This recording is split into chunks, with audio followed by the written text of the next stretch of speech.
Vengo a rendirme a tus pies, agradecido Señor, me perdonaste,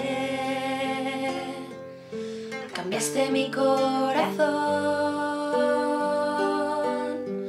tu vida diste por mí, en una muerte tan cruel, porque me amaste, siendo yo un vil pecador. Quiero postrarme ante ti, Jesús, y en silencio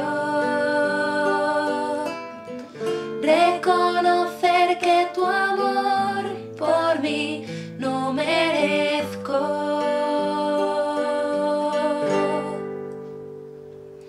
Mi Jesús, mi amado, quiero postrarme ante ti para adorar.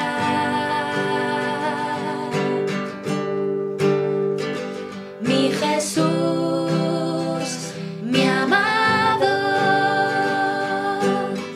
quiero regar con mis lágrimas tus pies,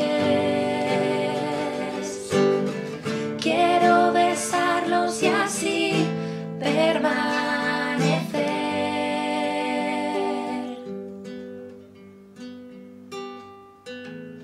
y derramar ante ti